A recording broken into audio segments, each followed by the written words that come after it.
Hey guys, your favorite employee here. Uh, if you read the title of this video, that means you know this is a Mayan tutorial how-to video. Now, the reason why I'm making this is I've seen a lot of people playing and building Mayan decks, and a lot of them not having very much success. Only, frankly, some of the top level players finding success with Mayan. And this specific video is not going to be about per se how to play Mayan, but how to build your Mayan decks. I'm gonna do a I mean obviously if you guys want to watch me play Mayan, I play all the time on my stream. Comcast employee, you know. But I try to go into the deck building, but this is something that I want but people always ask me and like say how do you do this and I want to make sure I have one universal thing that I can send people to for a little bit of advice. So, first thing to know about Mayan. This Pantheon's weird. It's just a weird one, right?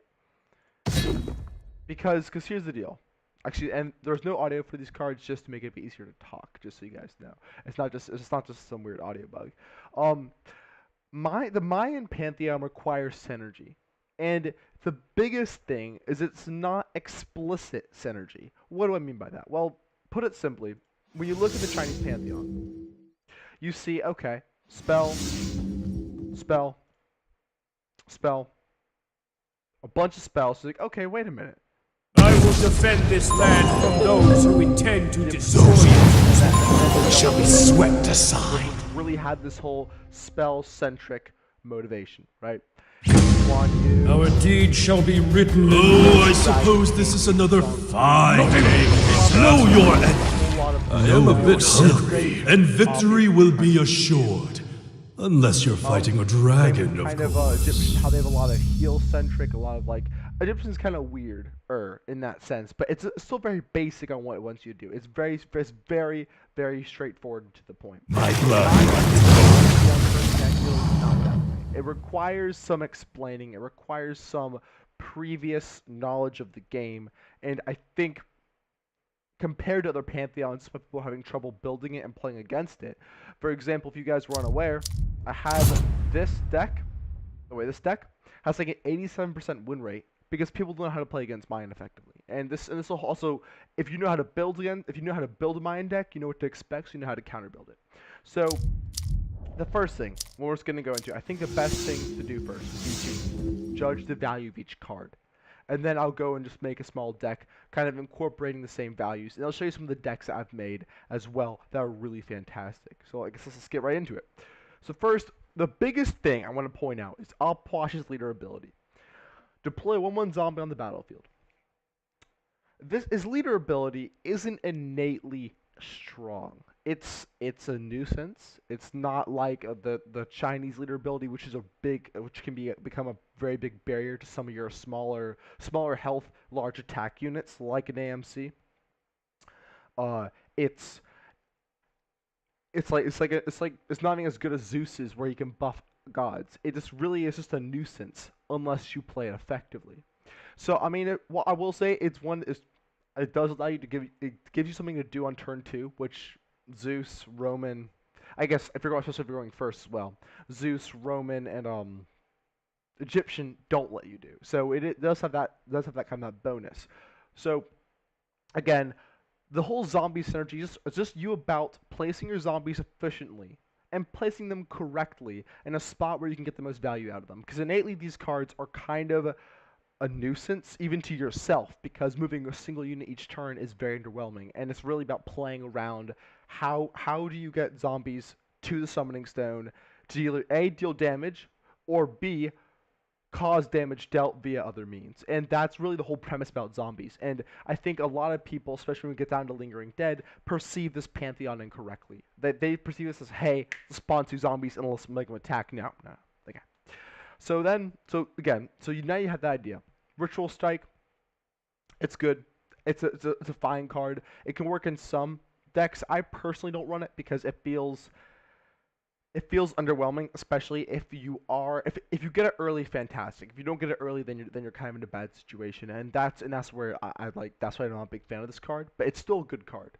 So this is a possible option. So effectively, I'm gonna rate each card possible option, or not at all, or must have. 3, pretty easy. Anguish, silence a friendly unit and silence the enemy unit. This is really big because here's the deal. This guy over here Death comes by really night. good. They make sacrifices in my I can name. say from experience, I've lost games because of Cabrakan. Because he's literally moved an enemy unit to my summoning stone and then that's when they one-shotted me. So with that knowledge, Death comes by this is a night. pretty significant card, as well as the silence. You know what that means? No chaos spawn. Yeah. No chaos spawn needed. And that's just pretty great. You know, that's pretty great. So you don't need to waste 3 mana. Dropping at 2/3, that's just whole goal is his first war cry. Especially because now it won't get cancelled out by on her. So more importantly, also if you ever need to, you can silence a zombie, then zombies move normally. So if silence the friendly unit, that aspect of the card is very limited in how much you can actually do effectively with it. Because unfortunately, Hyros has not really made any bad passives, right? For example, a passive that does damage to yourself every turn, or maybe a passive that that your minions cost more. They have not introduced that mechanic and that situation yet. So we're not going to be able to get the silence of friendly unit to its maximum potential, but the enemy unit is still fantastic. Again, this is a possible option. Bloodright. 1 damage, +1 damage for each damage unit you control. Now, you could make this work. It's just unlikely. It's just unlikely.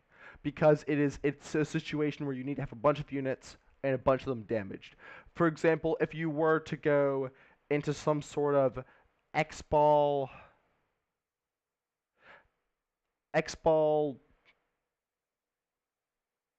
raise the graves, X-Ball, Bloodright. Then you could get like a good 5-6 damage off. But overall, I'd probably stay away from this card because it's good, but it's not fantastic. Lingering Dead. This is the most undervalued card in my opinion in this Pantheon. It's also the most misunderstood card in this Pantheon. Lingering Dead is very fantastic because use it for combo synergies. For example, when you place down your Carrier Behemoth, you place down Lingering Dead. 2 zombies, that's instantly 2 damage on the field, and now they have to worry about killing the zombies. This is not, by any means, a primary source of Raise the Graves. Let me repeat that. This is not, by any means, a primary source of Raise the Graves. This is not how you're going to get your 4 drops, because by the time they waddle their way, taking 3 turns... 3 turns to get to the enemy summoning stone, it's going to be pretty much too late. Or your opponent will probably have some sort of countermeasure involved. Especially considering they'll be in the same exact row at the time. I guess column at the time. So that being said, this is a fantastic card with the idea that you're playing it with other synergy. For example, Kamazot's 10 mana, play this card, play your hero power, you have an 8/8 with charge. As well as Carrier Behemoth, like I mentioned before, very, very strong. You can even play it when the board, if the board is like pretty even. If you play like a fairly big unit, let's say you play a Cabrakan or you play even like an AMC, and you play this, it makes the board a bit more fuller and it makes your opponent have a bit more panicking, a bit more, how am I going to deal with this situation? So overall, fantastic card. I would generally say you want this card in your deck, generally speaking. Unholy Offering, don't like it. The issue is gods are not very prevalent nowadays. As I'll get to in a minute, why would you want to destroy zombie when you can just make a new one with Blood Bond? And you'll see what I mean and momentarily. But what it comes down to with Unholy Offering is it's only an enemy god.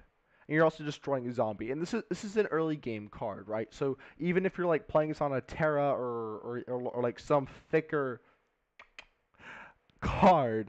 god per se, you're still not going to get an insane amount of value because it's only 3 damage. Early game is fantastic, but late game it definitely tapers off because you're also limiting your own board. So I think it's overall, like it's not the end all of bad cards, but it's still not quality. I would not put it in your deck personally because, and as you see, even the top level players are not really running it because it's just like if you draw it, and there's no gods on the enemy field because they have stone guardians, or maybe they have like um like chieftains even. Heck, any neutral minion, then this card's absolutely worthless. Barter Soul. So okay, so this is a no. I would not put it in your deck, generally speaking. Barter Soul is a weird card because the text can be a bit confusing, so I'd also explain that here. Kill a friendly unit, draw 2 non-zombies from your grave. Now, by saying unit here and non-zombies, it makes it like to most people sound like it's units, but it's not. It's units and spells. Barter Soul is a very risky card. Even though you're only paying 2 mana and you get 2 cards, which is generally pretty good, if you top deck this in a dire situation when your board needs a strong powerhouse, and instead you get a mana pot and a ritual strike per se, granted that's extremely that's one extrema, but the point is you've lost. Like there's nothing you can do. Even if you get like a Death comes like by a night. Shiva Lanka, it's not Death gonna comes be a by game night. changer. If you get Barter Soul in the early game, that's great. You also have more like not on curve early game, or I guess not on curve cards. And so in my opinion, I don't like Barter Soul a whole lot. I think it's too risky. It can have huge, obscene payout if you get like a Kukulkan and a Camazot's back, but that's probably not going to happen, and that is why Barter Soul is not, I don't think, a very good card. So overall, Barter Soul's still a weird one because people could make it work in a certain deck if there was enough control that they wanted the extra possibility for more control, then maybe Barter Soul would be an option. But overall, I'd generally say you don't want this in your deck. I've been play testing, especially with these newer cards. I've been play testing, and it just certainly feels like this card is probably just it's just too risky in my opinion. Now, obviously, that's just my opinion. Feel free to disagree. Corpse Explosion, just no. Destroy all friendly zombies. Deal 1 damage to adjacent enemies to a zombie. Pretty much, it. Initially, it sounded interesting because, especially when you refer to Opwash in the Smite game, Corpse Explosion is this big burst of damage. It turns from these little weird zombie dead things to a huge explosion of guts and death, right? On this in the card game, Corpse Explosion is complete garbage. It is 1 damage is not enough to sacrifice all your zombies, especially when you have zombie value from other cards. When in doubt, just a no-go. Like, I would not put this in your deck. Death from Above. Drop a corpse. Deal 1 damage to all adjacent enemies. This is good against Norse. Because effectively, if your board has no zombies, this takes 4 mana to do what this does. So yeah, it's a better version than this. The only issue is it still is garbage because one damage is not big enough to make a huge impact. It's important. It's important, but it's by no means a game changer, generally speaking, because Mayan has enough ways to deal with the pesky 1-drops, in my opinion, that Death from Above is just going to be a hindrance when you don't find a deck with 1-drops. And primarily, when we're talking about 1-drops, it only comes down to Norse. Really, no other Pantheon makes such exquisite use of 1-drops as Norse. So really, this is an anti-Norse card, and really doesn't really work too well, especially because Norse is kind of the generalized token aggro Norse is kind of waiting out the meta just a bit, so it doesn't make a whole lot of sense even now. It makes less sense to put this card in your deck now than it did before. Defiled Bounty. This is actually a really good card, right? If you have 2 more zombies, you draw 2 cards. It's pretty easy to get 2 zombies, especially No matter how dark this world may become, no, you're not alone. There's a lot of ways that you can really use this to your advantage. I would be careful putting 2 of them in your deck because in some circumstances, Defiled Bounty can be pretty detrimental if you don't have the zombies. But putting 1 as just in the flavor of card draw, that makes it possible to actually get this going. So when in doubt, I would say, yeah, I like Defiled Bounty. I think it's a possible option. Well, I think 2 is a possible option. 1 should probably be in every Mayan deck, nearly every Mayan deck, because in some circumstances you don't really need the card draw. But I'd say most you probably do want it. Hunbat. This is a Listen very to hype my card for words. really no reason. And like, okay, this may sound like a Mayan review, patch review. It's not. 'Cause you'll see where I'm going with this. I think the best way, especially in the current game state, is to evaluate a card's worth and then just take it from there. So Hunbats. But it's important to understand why a card is valuable or just not valuable. It's important to understand that. Hunbats, not good. Why? 1/3 is not bad. Like it's a pretty tanky 2-drop. Just you generally get very little value out of it because it's instantly killed. Because it's a scary card. And generally you could say yes, that's good for baiting out elimination. It's good for baiting out your magma slams. It's good for even baiting out severs, which nobody runs, which I'll get to in a minute. It's just overall, it's just kind of underwhelming because it seems like our boy over here only he does 2-drop, right? Hunbats being actually Time to shine, Suku! Listen to my the words. primary thing with him is friendly dies is a pretty important keyword because spells are not enemy dependent, but early game, especially like when you hit 3, 4, and 5 mana, if your friendlies are dying, you're on your back foot because, as I've said before, in my opinion, the 3, 4, 5 mana curve, or primarily the 4 mana curve, is the most important in the game, or one of the most important in the game. Like I said, in my opinion, the most important in the game. So, because it really sets up for how the game will most likely potentially go, unless you're playing a really weird situation or matchup. But that being said, Hunbats, I still feel it's not so much he's a bit too slow, but I feel like his whole idea is counterintuitive, and it makes it saying, hey, put all your eggs in this one basket. You want to try to kill off a good number of your units while they're trying to attack the summoning stone, and then you get let's say you get +5, so then you're a 6/3 that can move pretty much anywhere in the map.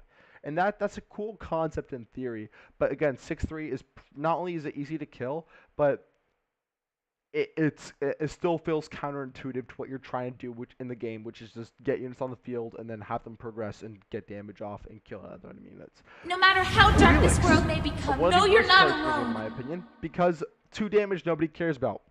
Time to shine, Suku! The 3 mana curve is approaching a lot of vitality. It's approaching Venenator stuff. It's approaching a lot. And while yes, you can say, oh, this card takes out Venenator, you're not wrong. But 2 mana. Oh, my bad. 2 attack damage just isn't like impactful. It's there, but it's not some fear. There's no fear in the card. That's what I'm saying. So when the enemy puts on the Wheelix, I laugh because I don't care. Mercury can stop it hands down. But if I don't even have a Mercury, I have ways to kill it. It's not that big of a deal. Dealing 1 bonus damage is not that hard. Now, if Hi-Rez were to buff this card to a 3/1, then maybe I would consider putting it in my deck. But for right now, it's still a no-go. So I didn't. Listen. No matter how dark this world may become, no, you're not to shine, Suku. Displaying that the Mayan Pantheon has weak early game gods. I guess the first initial 2 turns is pretty bad for Mayan. So both of these are kind of like no matter how dark this world may become, no, you're not alone. Time to shine, Suku. This is a fantastic card. Mid game it can be a bit disastrous if the wrong card gets hit with the friendly unit enemy side. Well, I probably should actually read it. Not think of it. Kill a random friendly and enemy unit. Each unit killed leaves behind a zombie, and in that case, it's very fantastic. It's amazing because it will literally kill an enemy unit, no matter their health, no matter their quality. And this is what I was referring to. No matter how dark this world may become, no, you're not alone. If you play it early, especially, right, and you're at 3 mana, we'll say when Apollo comes out, because Apollo's a pretty fearsome card, right? What you do, the other 2 mana just folks, hey, you play a zombie. One of my most favorite plays of all time in the early game is to play a zombie and then have your opponent coin out Apollo, attack with the zombie, and then play Blood Bond. Blood Bond is is an amazing card, but not only is it an amazing card, it has the ability to be a game changer because it also spawns zombies for you, which can interact with cards like Carrier Behemoth. So yes, put these in your deck. They're very good. Empower Dead. This is a weirdie. I've been testing it out more recently. I don't think it's that bad. I think it's definitely progressed in my mind as a possible option for a card, but it still feels a bit underwhelming. So primarily because in some other of the card games like Hearthstone, the difference between a 1/1 and a 2/2 is pretty impactful. And this game, it's really not. 2 damage is not only fairly easy to come by, but it's not some it's just kind of annoying. It's just there, especially when it's a zombie that can only move 1 unit. So, and the other biggest thing that I do want to point out is if you have one Empowered Dead and you play it, the second one becomes entirely useless. So treat this like a legendary spell. You never need more than one in a deck. So under the premise of one in this deck, I think it's a possible option. I think it's an interesting card. You could probably make it work in some circumstances, especially when you're focusing on the zombies dealing damage, which again is kind of the opposite of this thing, but still, it's a possible option. Now we're going to the big boy cards. I'll show them true strength. As we're approaching the 5+ curve, as we're approaching keyword. X-Ball, fantastic card. It has a great situational premise. It has great late game and great early game. And for example, why would we play X-Ball? We can just play X-Ball. X-Ball either being a 2/2 that does 1 damage to all the field, or being a 2/3 that negates all range. X-Ball is a very versatile and a fantastic card. He should be, I'd say, in every Mayan deck because his versatility is absolutely bonkers. Everything from shutting down Stone Guardians and shutting down your ranged units to having the ability to full clear board in certain circumstances, or even kill your own units to get profit. So put this in your deck. He's very, very good. Cabrakan. I'll show them true strength. Cabrakan is a very quality card. And especially as I've played with him more and more, I've realized that he's just a very annoying and frustrating and tough card. Being a 2/7, Death comes by. I'll show them true strength. That you can't quite kill efficiently unless you're pouring a lot of units into him. And having 2 damage on your Death comes by. I'll show them true is not strength. like an insane. It's not a very high attack stat, but it's this passive that your enemy worries about, because dealing 2 damage to whenever an enemy card is played into the summoning stone as well, I'll mention, is insane. I've had games where I've had a single Cabrakan deal over 10 damage because my opponent refused to either kill the Cabrakan or he's a very tough card. So that not only does that make him not only does that make him Death comes he's a by. very fantastic I'll board show drop them because true board strength. drops are really important in the game right now. And with the Chao Fang nerf, Cabrakan definitely, I think, rises in value, especially for Mayans, because he's a very hard card to kill. You have your opponent pretty much waste an entire turn dedicated to killing Cabrakan, and dealing the 2 damage can be devastating, especially the way he interacts with, I believe it's if Cabrakan does not die, he'll play his effect first, but if he does die, he's killed before he puts off his effect. Again, I'm not exactly sure, but the point is Cabrakan is very, very good. I'd say you're going to put him in most decks. No, there's no excuse. You're putting him in most decks. Raise the Grave, one of the strongest spells in the Mayan Pantheon, pretty much making zombies be an instant burst machine. This is kind of a given. As long as your positioning is good on the zombies, you'll be able to win games surely off this card. Must have in every deck. Sever. Initially, I thought this card was good, but then the more I thought about it, the more I realized this card's just not that great. Because killing your friendly isn't that hard. The issue is its cost for 4 mana is pretty costly, and I found myself a lot of the time spending 4 mana to kill an Apollo or to kill a 3-dropped range unit, and I was questioning my mana usage, and I'm like, you know what, why can't we use more blood bonds and different ways of killing the cards? So overall, it's still not the end all. I think it could be used effectively if a deck managed to kill your units without having a negative impact. So, like I was saying,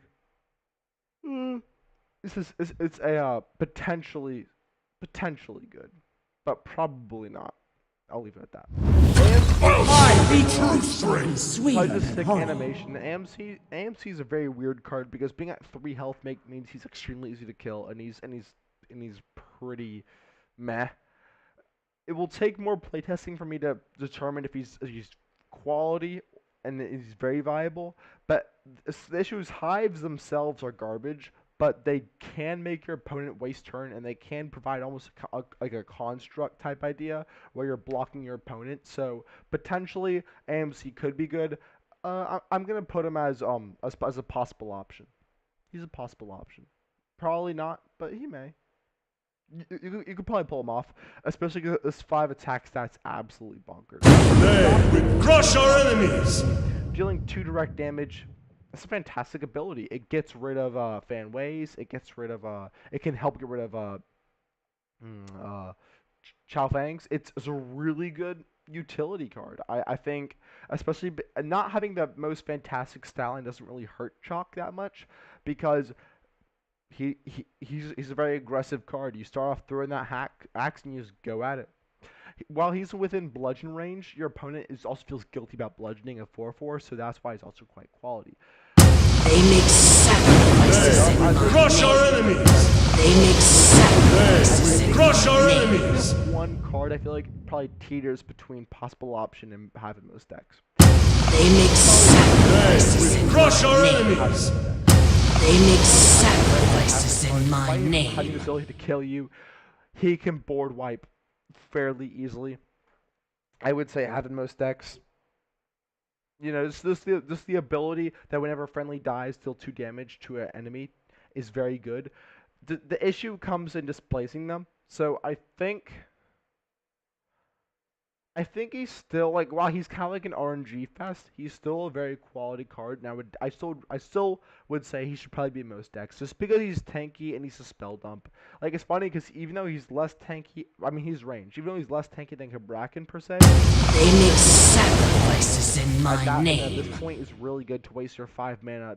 It's good to waste your opponent's 5 mana spell elimination cards on Cabrakan, and then just say, ha, joke's on you, it's not really that important to me. And that's why I think he should be in most decks.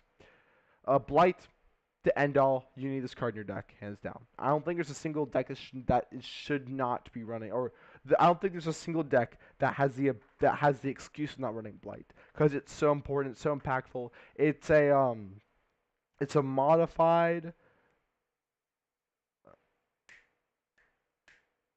Am I forgetting this name? It's a modified annihilation.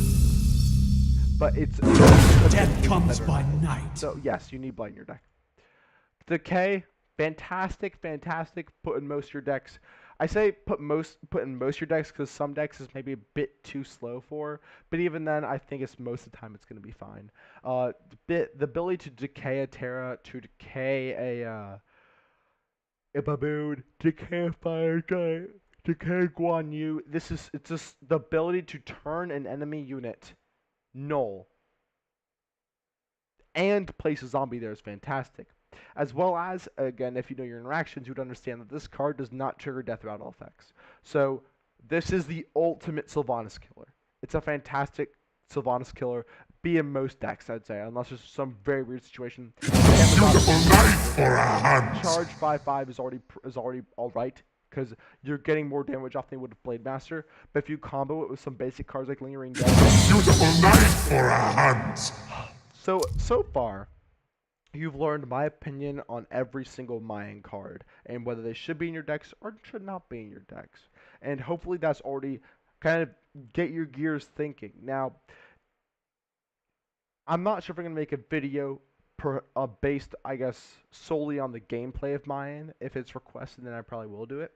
But as of right now, I want to go into the actual deck building. Now, I think instead of building a deck, right, where it's like, it's quality, but it's not proven, I think it'd be best if we look at one of my best decks of all time, which has literally like a 80 to 87% win ratio. It's insane. Now, granted, this is like a patch ago, but it still holds viable. It still holds true to the Mayan principles, and you'll see it puts in an insane amount of work. So I've talked about this before on I guess to Twitch chat, but being able to fully analyze all my decision making is I think is something that I don't say multiple times. It's good to post it all in one spot, which is this YouTube.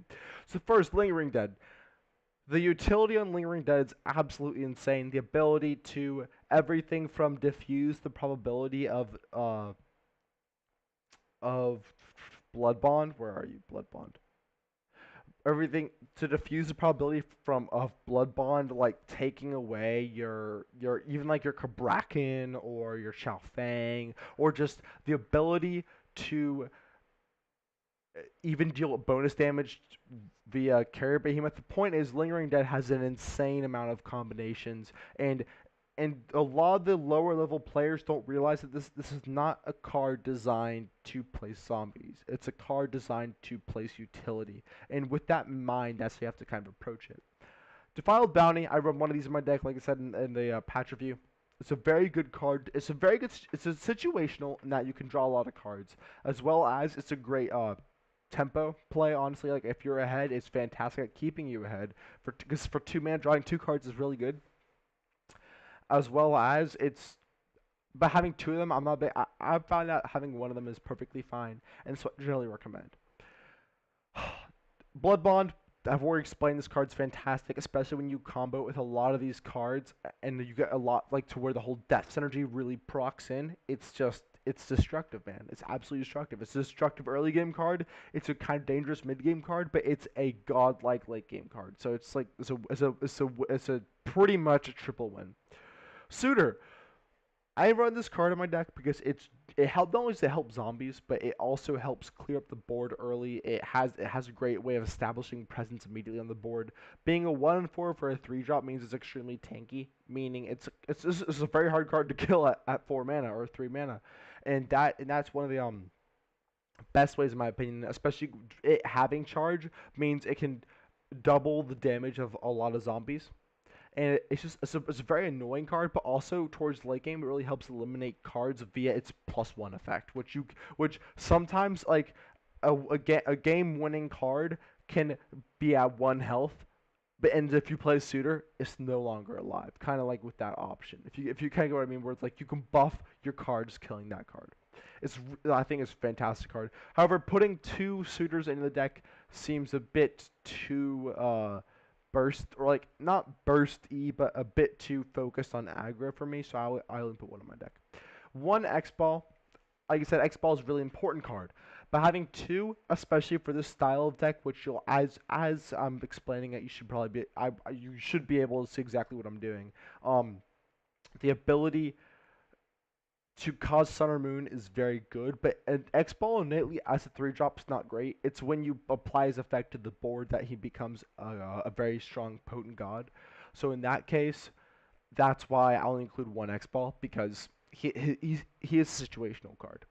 Zambin Scout, I have 2 of them in my deck. You probably could easily go with 1, and I probably could go down to 1 as well. But Zambin Scout is a very interesting card because while it's ranged, I generally recommend playing it aggressively, which is the spawn side of your summoning stone closest to the enemy summoning stone, because you want to try to get the zombies in their face, and that's just the best way to do it. Especially spawning extra zombies means there's more synergy, meaning there's more diffusion possibilities. There's just so much, especially because he's really theoretically a 2/4 for a 3-drop, because remember, whenever he dies, he's a spawn zombie.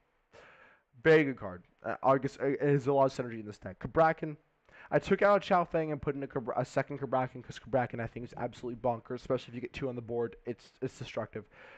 Carrier Behemoth is a card that's been slept on. I think it's one of the most broken cards in the game because being a 1/8 means it's literally impossible to kill at 4 or 5 mana. And if your opponent wants to execute a Carrier Behemoth, say, be my guest, baby. That's fine by me.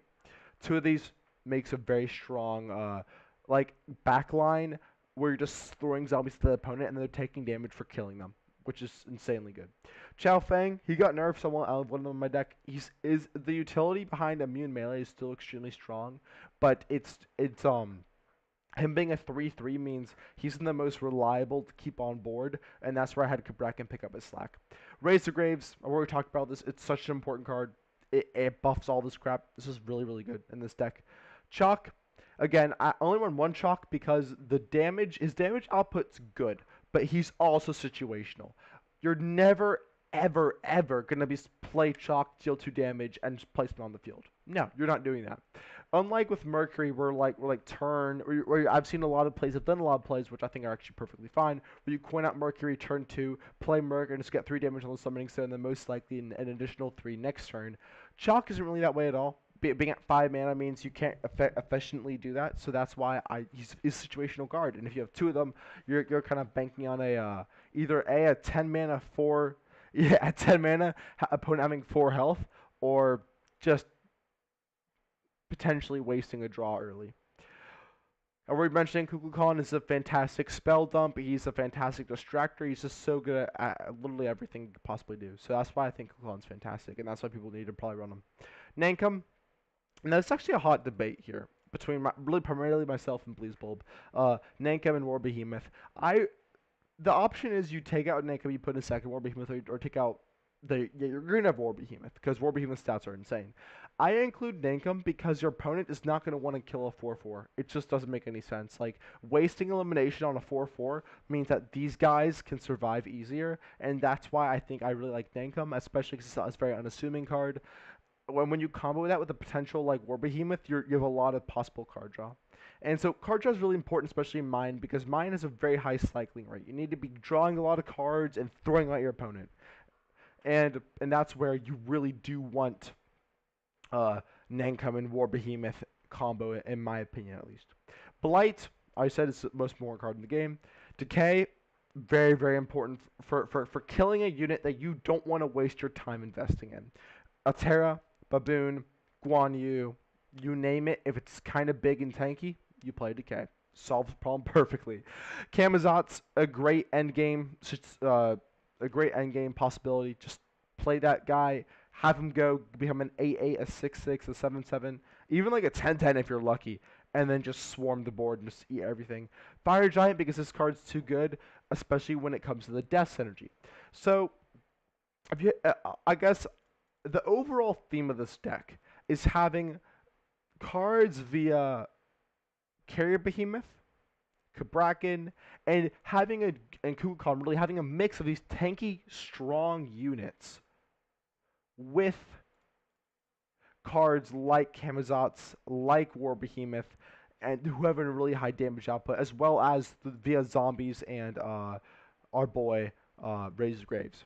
And so once you combine all these factors, it becomes a very I'm killing my units are like hitting the summoning stone, doing a bit of damage, and they're also, when they die, they also get quite a large benefit of doing extra damage.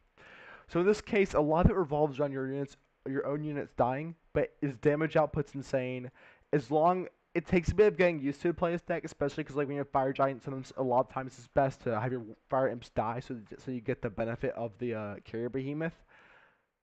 So all that being said, though, it's one of my best decks I've ever made. Like it has a very high win rate. It is won against a whole slew of very high level players. So hopefully you learn something. Hopefully you can kind of see what I'm going for. Where I'm having deaths in my deck, but they're not intentional deaths. They're not, for example, sever focus. Death comes by night. I'm not Death comes but by when they night. die, I get benefit from it, and that's kind of the whole idea. My victory shall be seen. Now, Death for comes example, by this night. deck, which I'm currently working on, is rocking AMCs and stuff. And this one's a bit older, but it still gets purpose across. So, as for gameplay, if you guys need gameplay, not only am I do I believe there's other YouTube sources out there, but remember I stream every single day, starting I guess this upcoming week, 7-10 p.m. EST every day. Stop by, play a ton of Mayan. As you see, I'm ranked 22. I love Mayan, and it's a great way. And Mayan's one of those pantheons I really want to watch and become, because its skill ceiling is there. It's very, very high. I'd say probably about the same as Roman. Overall, though, hopefully you guys learned something and enjoyed it. Any questions, comments, drop by my stream, ask me them then. Or more importantly, you can always leave them in a comment below. Have a fantastic evening, you guys. I will see y'all later.